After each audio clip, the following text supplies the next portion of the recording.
3, 2, 1. You crazy mother.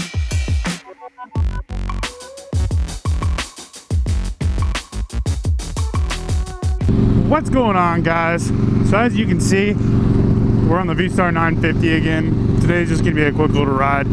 I'm sorry that it's been so long since I've put a video up. I think it's been a little bit over a week. Unfortunately, the weather this week has not been good at all. It has rained all week, and I'm talking like rained all day, all week. It's been miserable.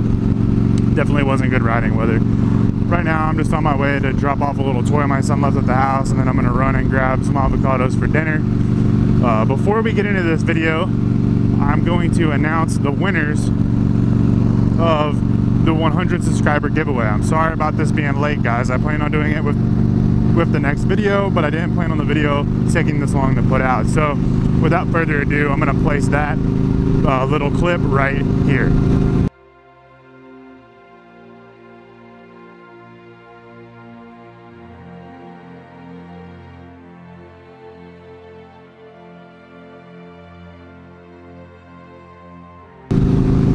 Alright, so those are the two winners. Please get in contact with me via Instagram or comment in this video, etc. Just get in contact with me and I'll get you guys set up with that. The first winner is the winner of the large prize. The second winner is the winner of the small prize. Alright guys, so today's video is going to be a review. It's a 500-mile review of the V-Star 950. I've actually put a little bit more than that on this bike within the first week. I put about 650 miles on this bike.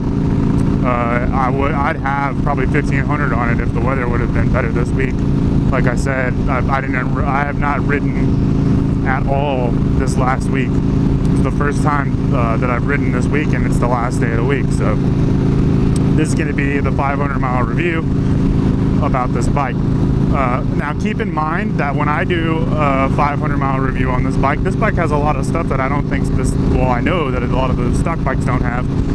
I'm not sure about the seat backrest on a stock version of this bike. What I can tell you though is that for trips under an hour, this bike has been absolutely amazing. It has plenty of get up and go. I have not had a single issue with that. Sometimes I do find myself in top gear trying to click up another. But with that being said, that's just because you're a little higher up in the RPMs at 75 miles an hour on this bike. I don't think that it's any kind of issue where you're gonna hurt the bike or anything like that. It's just, you know, if I had another gear, you cruise at a little lower RPMs at that 75, 80 range. Now, as far as power goes, keep in mind this bike has the Vance & Hines big radius 2x2s. It's also got the Cobra hypercharger intake, and it's also got a tuner on it. Yeah, this bike is definitely going to have more pep. You fucker, you better not pull in front of me. Definitely going to have a little more pep for you. So if you have a V-Star, if you have this V-Star and you are not happy with the bike, I can tell you that putting some pipes and a charger, you know, opening up the airflow on this bike seriously will probably make a world of difference. I haven't ridden one of these bikes stock, so I can't tell you the actual difference it's going to make, but I can tell you that I've heard some people complain about these bikes being sluggish, and I have never found that to be a problem on this bike. And that's my guess, is probably because it has those mods already on it.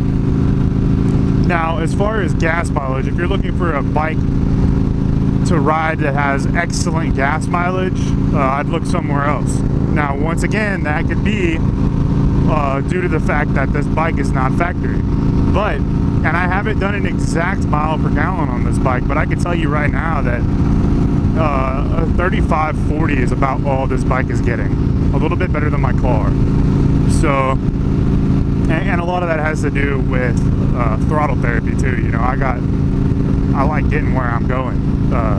We're doing 65 right now. This is a 55, you know. So, and I love just romping. This exhaust sounds so mean, man. But so a lot of it, you know, between the bike's performance mods and my the way I drive it, the way I ride it, it's not the best bike for gas mileage, I can tell you that. Also, this bat wing does not help at all. That doesn't help fuel efficiency. Just everything about this bike, the way it's set up, it's not set up for fuel efficiency. Absolutely love the bike. Pretty comfortable bike. Is it the most comfortable bike? Absolutely not. That's another thing. We can get into that right now. There are some vibrations through the foot pegs on this bike that you start noticing around 65 and are extremely present at 80 plus. There's no way you're gonna miss them. They're there. At 80 plus, your feet are vibrating like they're on massagers. So that's something I can tell you. You know, those if you've heard those reviews are 100% on point. This bike does have some serious vibrations past 80 highway speeds. You know, if you're on the highway doing 80, 85, honestly. So if you're on the highway, if you want a bike for commuting, this is an excellent bike. I mean, I think it's an excellent bike.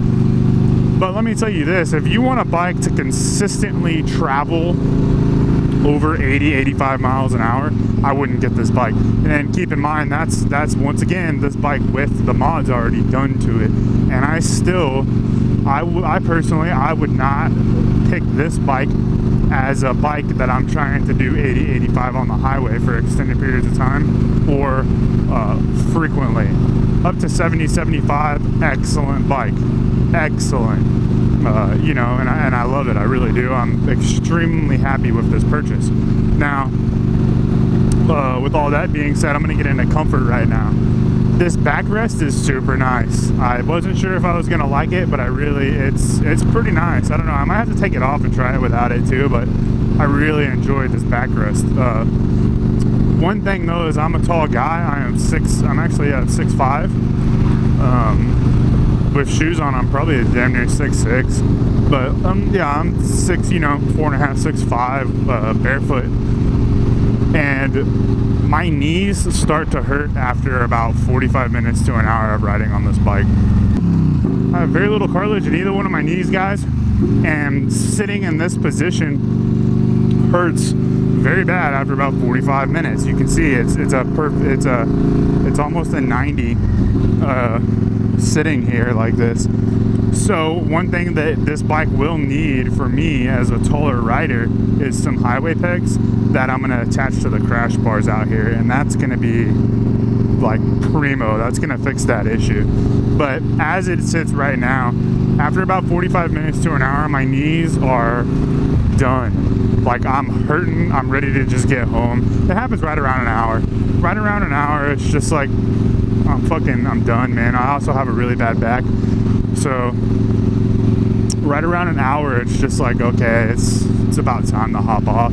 I think that a more comfortable seat, because the seat is a little bit hard, and some highway pegs are going to be a priority for taller guys or people who want to do extended riding on this bike.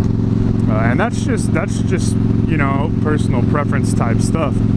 Another thing is these bat wings for taller guys out high. These are super awesome. Look, you can see the bugs. I need to clean this bike already, but the bugs are all on here. This thing is awesome, man. It's got this is the spoiler version of this bat wing. They're kind of pricey. I think they're like $500-600 bucks, something like that. I think the spoiler alone's like $200 or $300. But for us taller guys, when you get on the highway, when you hit 75-80 miles an hour, the wind that this spoiler puts off is right to the dome. Just so you're not escaping any wind over the average highway speed. None. It is hitting you right in the head, just perfect to the dome. So keep that in mind too, guys. The spoiler is super awesome for around town and stuff, but on the highway, if you're a tall dude, it directs the wind right to your face. For shorter guys, it's probably pretty fucking awesome. I mean, if you were under probably 6'2", 6'1"-ish, I would say it'd probably be pretty awesome, but I'm not that short, so I can't tell you for sure. I don't want to lie to you, but that's been my experience with these bat wings. All in all, guys, if you're looking for a cruiser under $4,000 that you can find like just straight modded out for under $4,000, this is the bike.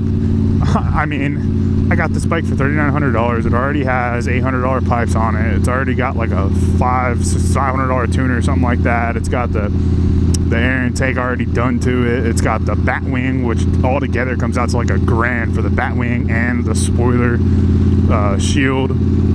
It's already got LED lights put on it. The thing's only got 12,000 miles when I bought it.